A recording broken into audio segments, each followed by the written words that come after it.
why don't I encourage or prioritize opening up the third eye?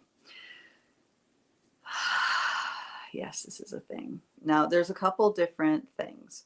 One is the third eye. And when I'm talking about the third eye, people are talking mostly, from what I've ever experienced, are talking about the ajna, which is a Vedic term for an energy center in the center of the head. And this that's anchored in the pineal gland. And it is a part of, it is your higher, a part of activating your higher spiritual capacities, faculties. Okay.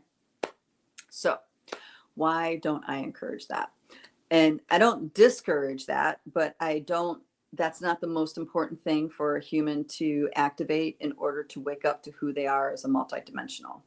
In fact, it can be a big sidetrack to the real activation process. So people talk about spiritual awakenings all the time, but what people don't talk about is that once a spiritual awakening has happened, it doesn't stop happening. Okay. It's like layers and layers and layers. And it turns into, and you don't realize this until you're further on down the road, that it is an endless life pursuit, the process of awakening. And this is awakening to the truth of what is. Okay.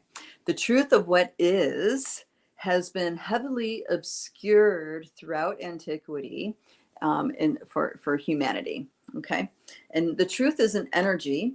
And when something is a powerful truth, when something is an absolute truth, that means it's a truth through many of the nesting dolls, if not all the nesting dolls that are creating our here and now reality.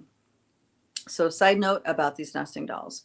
These nesting dolls are multidimensional. We're just going to call it spheres that are organizing forces that manifest our here and now.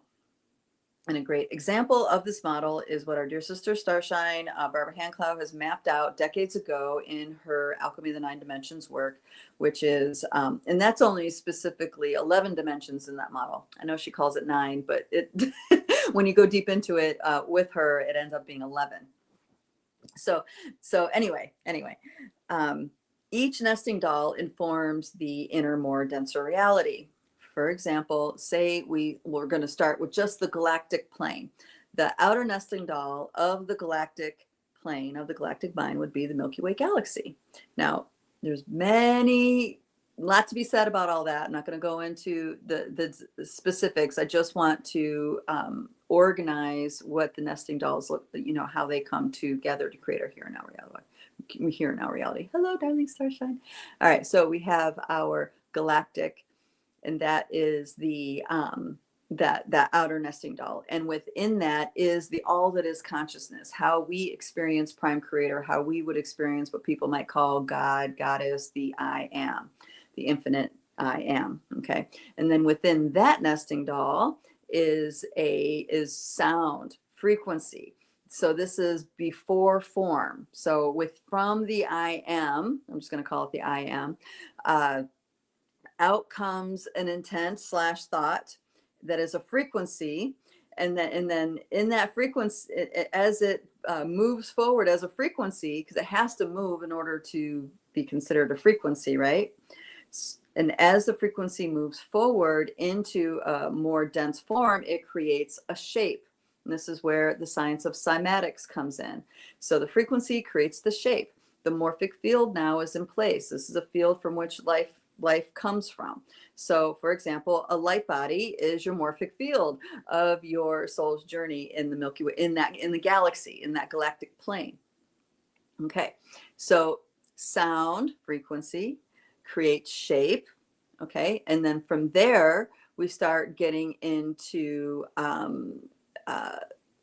exploration and manifestation of that shape, right? And this is where the different timelessness aspects of us, the idea of a soul's journey, comes into play. So our soul is imbuing the light body with its consciousness, and that light body is creating all sorts of, we're going to say simultaneously, timelines, lifelines, soul flow, all at the same time. Okay, and then there's a record of that. and that is collected within the next dimension of density. And then you start getting into the very clear human realms where you get into the collective field, which is that 4D, the linear time perception, but then also collective field consciousness. And then from there, you have 3D, and then the 3D is built on the foundation of the 2D, which is atoms and molecules, everything in the telluric realm, the elements, all this, our biosuits made from the elements, all this stuff. So these nesting dolls play together to create our here and now reality, and there's no way to have the reality if any one of these nesting dolls were missing. For example, if there was no galactic plane, there would be no container for the I am to experience itself, right? And if there was no I am, there's no consciousness to have a thought / intent for the frequency to happen, right? For the sound to happen, the soul sound. And if there's no soul sound, there can't be any light body. You see what I mean? So every single nesting doll is intrinsic to the manifestation of the next layer. Okay. It all works together to create our here and now reality. Well, I said I was going to go deep into this third eye question. So this is how I need to do it. So it really clicks here. So when we're talking third eye, we're talking about perceiving frequencies. So some people akin the brain to being like a radio receiver. You tune in to frequencies and your brain will translate it, just like your eyes translate the light passing through the eyeballs into images. Okay, so it is a physiological function of our biosuit. And yes, it is distorted, and for a lot of people, not fully activated or optimally functioning. Okay. And so this is all true.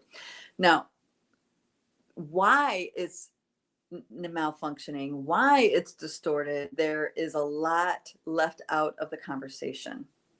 For me as a multidimensional working with unwinding intuitive blind spots, I have found that if people are opening up their third eye and they're not addressing ancestral wounding, ancestral stories, they're not addressing the distortion in belief systems, right? Or the different kinds of ideas that we have about reality that are not a truth on all of those nesting dolls.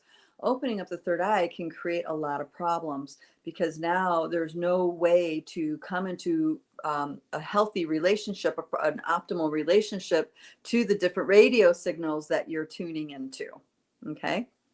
For example, say you have a deep rooted belief that you don't belong here, right? Say you have a deeply rooted belief. Maybe it wasn't even started with you. Maybe it started with your parents somewhere, or your grandparents or your great grandparents. Say it started back here, like our people don't have a home, we have nowhere to go, or our people are decimated, and we, you know what I mean? There's some ancestral story that's locked in on a cellular level, on a deep subconscious level. And when you open up your third eye and you start bringing in frequencies that tell you, give you different perceptions that counter those already established structures and belief in the subconscious and biosuit, the crisis develops.